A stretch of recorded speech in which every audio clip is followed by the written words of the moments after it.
माजी में sugar mafia के खिलाफ तहकीकात हुई, मगर वो तहकीकात भी किसी नतीजे पर नहीं पहुंच सकी। इससे शुगर माफिया की ताकत का अंदाजा लगाया जा सकता है। 2006 में चीनी की कीमतों में 100 रुपए से भी चीनी की कीमतें बढ़ गई थी, जिसका सुप्रीम कोर्ट ने नोटिस लिया, नैब को तहकीकात का हुक्म दिया। फिर 9 अगस्त 2007 को नैब ने सुप्रीम कोर्ट में रिपोर्ट जमा कराई, जिसके मुताबिक पाकिस्तान में शुगर इंडस्ट्री में ज्यादातर सियासतदान हैं, उनमें कुछ हुकूमत में होते हुए भी जखीरा अंदोजी में मुलव्विस हैं। रिपोर्ट में खास तौर पर जहांगीर तरीन, हुमायूं अख्तर, चौधरी शुजात हुसैन, अनवर चीमा, मियां अजहर, मियां अल्ताफ सलीम और नसरुल्लाह दरेशक का नाम लिया गया और बताया गया कि इन सियासतदानों की 12 मिल्स चीनी की जखीरा अंदोजी में मुलव्विस हैं, बल्कि 70% जखीरा अंदोजी इन मिल्स ने की। इसके अलावा नैब रिपोर्ट में नवाज शरीफ, शहबाज शरीफ और आसिफ अली जरदारी की शुगर मिल्स पर भी इल्जाम लगाया गया कि उनकी शुगर मिल्स 1 लाख टन चीनी जखीरा करने में मुलव्विस थी। नैब ने अपनी रिपोर्ट में दावा किया कि उन पर तहकीकात खत्म करने के लिए दबाव है, और जब नैब ने तहकीकात का ऐलान किया तो शुगर मिल मालिकान ने यह तासुर पैदा किया कि इससे चीनी की कीमतें मजीद बढ़ जाएंगी। ये थी नैब की रिपोर्ट जो उसने 2007 में सुप्रीम कोर्ट में जमा कराई, मगर बाद में नैब अपनी रिपोर्ट से ही पीछे हट गया। 25 सितंबर 2009 को नैब ने सुप्रीम कोर्ट में एक और रिपोर्ट जमा कराई और कहा कि 2006 में आने वाले चीनी के बहरान में नवाज शरीफ, शहबाज शरीफ और आसिफ अली जरदारी समेत बाअसर सियासी अफराद की शुगर मिल्स मुलव्विस नहीं। नैब ने सुप्रीम कोर्ट को बताया कि उसने माजी में इस मामले पर ना कोई तहकीकात की, ना ही रिपोर्ट जमा कराई। इस हवाले से डॉन अखबार ने अपनी रिपोर्ट में बताया कि नैब के जराये ने इस बात की तस्दीक की कि नैब ने तहकीकात शुरू की थी, मगर बाद में उस वक्त के सदर परवेज मुशर्रफ के दबाव पर तहकीकात को बंद कर दिया गया, क्योंकि वो काफ लीग के कुछ रहनुमाओं को बचाना चाहते थे और अब वो बहुत सारे रहनुमा तहरीक इंसाफ की हुकूमत में वजीर हैं और फिर तहकीकात नहीं हो पा रही। और फिर 2006 में चीनी के बहरान के किरदारों का पता नहीं चल सका, आज भी नहीं पता चल रहा। क्या इस बार वैसा ही होगा या फिर जो बार बार माफियाओं के खिलाफ कार्रवाई की दावे करते हैं वजीर आज़म इमरान खान, उस पर कुछ ना कुछ अमल भी होगा। हम आपको तफसील से बताते हैं कि ये माफिया कैसे कार्रवाई करता है। पाकिस्तान चीनी की पैदावार के हवाले से दुनिया का नवा बड़ा मुल्क है, नवा, और एक अंदाजे के मुताबिक चीनी की सालाना पैदावार 65 लाख टन है, जबकि मुल्क में चीनी की खपत सिर्फ 55 लाख टन है, यानी कि 10 लाख टन पाकिस्तान की ज़रूरत से ज़्यादा हर साल चीनी पैदा होती है। इस लिहाज से लाखों टन चीनी ज़रूरत के अलावा मौजूद होती है। शुगर मिल मालिकान जानबूझकर मुल्क की ज़रूरत से ज़्यादा पैदावार करते हैं, फिर हुकूमत से चीनी की बरामद के नाम पर सब्सिडी लेते हैं, क्योंकि आलमी मार्केट में चीनी की कीमत कम होती है और वो हुकूमत को सब्सिडी देने पर मजबूर करते हैं, फिर हुकूमत उन्हें सब्सिडी देती है।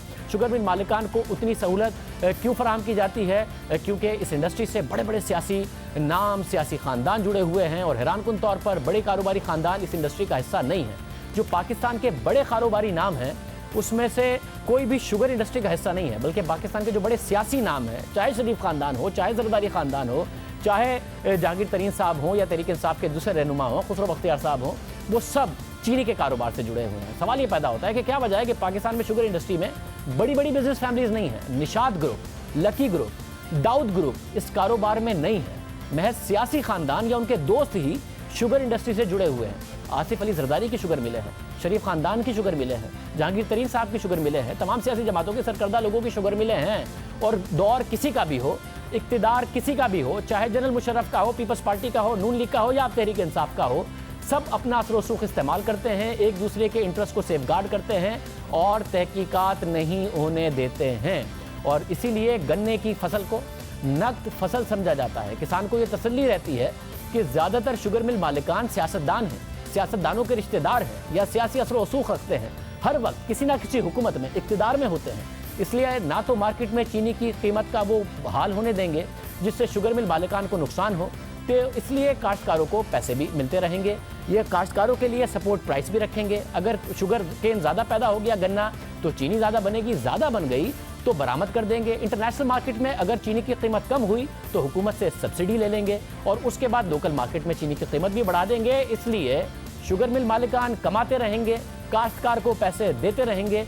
इसलिए कपास पैदा करने की क्या ज़रूरत है, जिसकी वजह से जनूबी पंजाब का जो कॉटन बेल्ट था उसकी वजह वहाँ पर ज़्यादातर अब गन्ना बोया जाता है, जिसकी वजह से कपास जो कि पाकिस्तान की ज़रूरत है, पाकिस्तान की टेक्सटाइल बरामदात में अहम किरदार अदा करती है, उसकी पैदावार में कमी आई है और गन्ने की पैदावार साल हर साल बढ़ती चली गई है।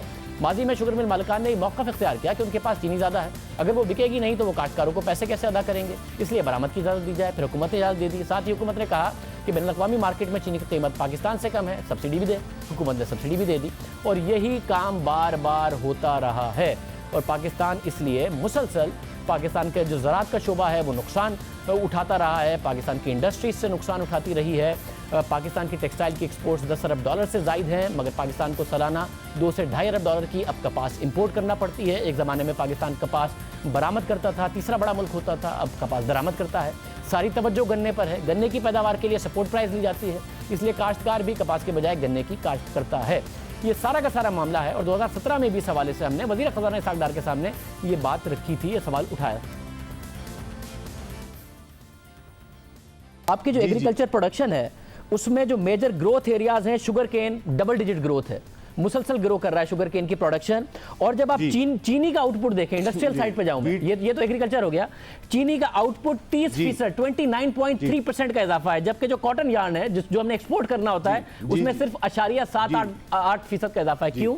क्योंकि हुकूमत इंसेंटिवाइज कर रही है कि आप चीनी पैदा करो, चीनी पैदा करके फिर गन्ना पैदा करो, फिर चीनी पैदा करो, एक्सपोर्ट का भी उनको मिल जाता है। तो कॉटन की तरफ आप लेके जाएंगे, फिर यॉन की तरफ आप लेके जाएंगे, और फिर यॉन ना एक्सपोर्ट करें, धागा बना बना के वैल्यू एडेड करें, गारमेंट्स बनाएं बांग्लादेश की तरफ, उस पर भी आप ही लेके जाएंगे ना, ये इंसेंटिवाइज तो आप करेंगे। ये बिल्कुल यही है कि हमें वैल्यू एडिशन की तरफ एज ए कॉम जाना और एज ए कंट्री जाना पड़ेगा।